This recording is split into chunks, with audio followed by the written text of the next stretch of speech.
नमस्कार दोस्तों, आप सभी का स्वागत है हमारे चैनल अमृत कथा कहानियाँ में।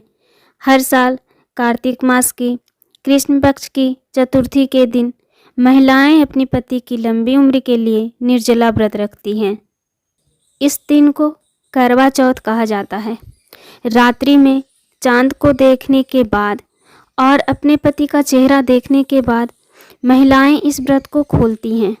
करवा चौथ के व्रत को लेकर शास्त्रों में बताया गया है कि इस व्रत को करने से न सिर्फ पति की आयु लंबी होती है, बल्कि इस व्रत को करने से वैवाहिक जीवन की सारी परेशानियां भी दूर होती है और सौभाग्य की प्राप्ति होती है। तो आइए सुनते हैं करवा चौथ की व्रत कथा। एक साहूकार के 7 लड़के और एक लड़की थी। सेठानी समेत उसकी सभी बहुओं और बेटी ने करवा चौथ का व्रत रखा। साहूकार के लड़के अपनी बहन से बहुत प्यार करते थे। साहूकार के लड़के जब भोजन करने लगे तो उन्होंने अपनी बहन से भोजन के लिए कहा। इस पर उनकी बहन ने कहा, भाई अभी चांद नहीं निकला है, चांद निकलने पर उसे अर्घ देकर ही मैं भोजन करूंगी। बहन की बात सुनकर भाइयों ने नगर के बाहर जाकर एक पहाड़ी पर अग्नि जला दी और छलनी ले जाकर उसमें से प्रकाश दिखाते हुए अपनी बहन से बोले, बहन चांद निकल आया है, अर्घ देकर भोजन कर लो। साहूकार की बहन ने अपनी भाभियों से कहा, भाभी देखो चांद निकल आया है, आप भी अर्घ देकर भोजन कर लो। ननद की बात सुनकर भाभियां बोली, बाईसा ये तो आपका चांद है, हमारा चांद आने में अभी समय है। वह भूख से व्याकुल थी। वह उसी चांद को अर्घ देकर भोजन करने बैठ गई। जैसे ही उसने पहला निवाला लिया, उसे छींक आ गई।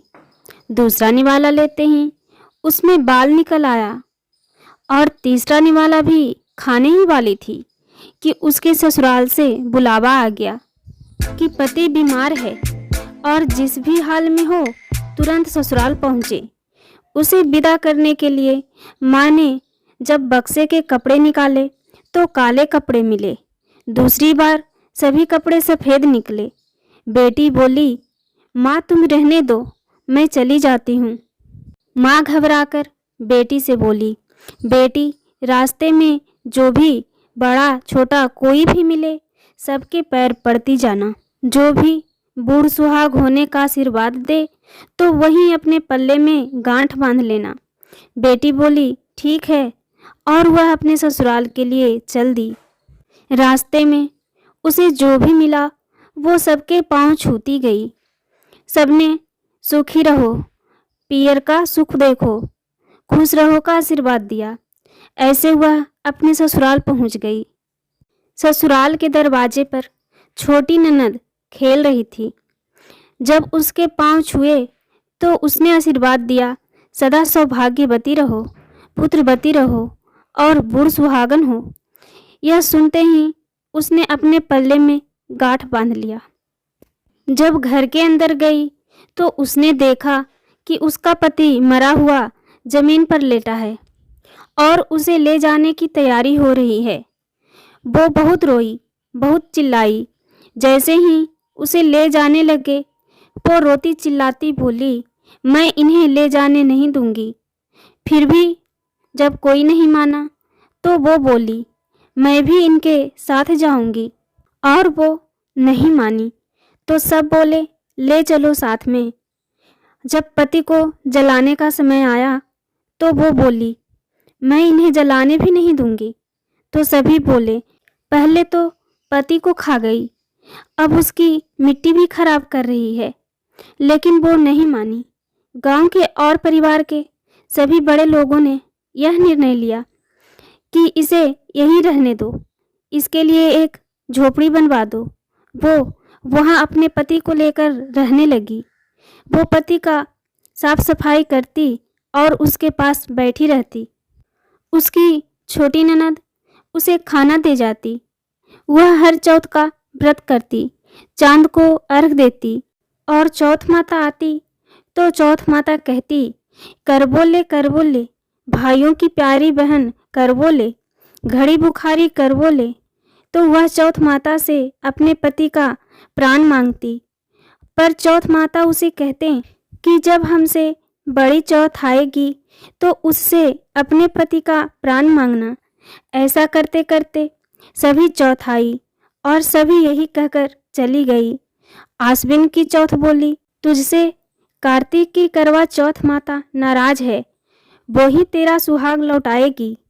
जब वो आएगी तो उनके पैर मत छोड़ना। जब करवा चौथ आने वाली हुई तो उसने अपनी छोटी ननद से पूरे श्रृंगार और सुहाग का सारा सामान मंगवाया और करवे भी मंगवाए। सास ने सोचा पागल हो गई है, जो मांगती है दे आओ। साहूकार की बेटी ने करवा चौथ का व्रत रखा, चांद निकलने पर अर्घ दिया, चौथ माता की जोत जलाई। जब चौथ माता प्रकट हुई तो चौथ माता बोली, कर बोले, 7 भाइयों की प्यारी बहन कर बोले, दिन में चांद उगाने वाली कर बोले, घड़ी बुखारी कर बोले। तब उसने उनके पैर पकड़ लिए और बोली, माता मेरा सुहाग वापस करो।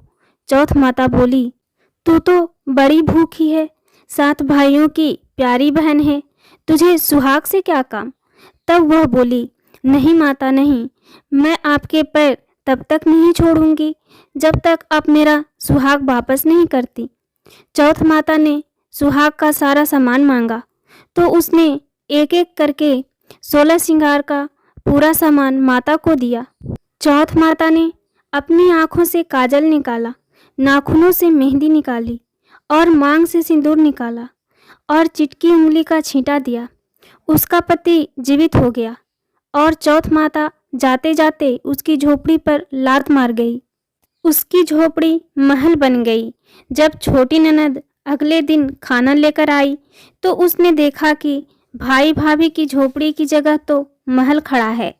वो ननद को देखते ही दौड़ी दौड़ी उसके पास आई और बोली, देखो बाई साहब, आपका भाई वापस आ गया। घर जाओ और सासू जी से कहो गाजे बाजे के साथ हमें लेने आए। ननद दौड़ी दौड़ी माँ के पास जाकर बोली, माँ भाई जिंदा हो गया। उस भाभी के साथ तेरा भी दिमाग खराब हो गया है। ननद बोली, नहीं माँ, मैंने देखा है, भाई सच में जिंदा हो गया है।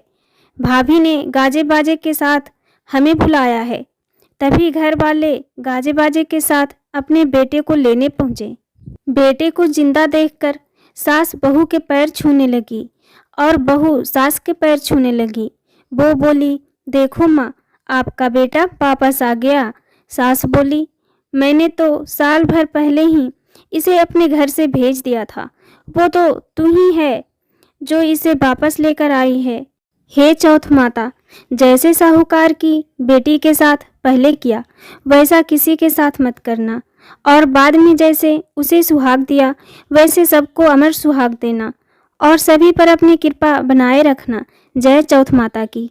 अगर आपको ये कथा पसंद आए तो वीडियो को लाइक कीजिए और आपने अभी तक हमारे चैनल को सब्सक्राइब नहीं किया है तो सब्सक्राइब ज़रूर कर लीजिए और अपने विचार हमें कमेंट बॉक्स में कमेंट करके ज़रूर बताइए।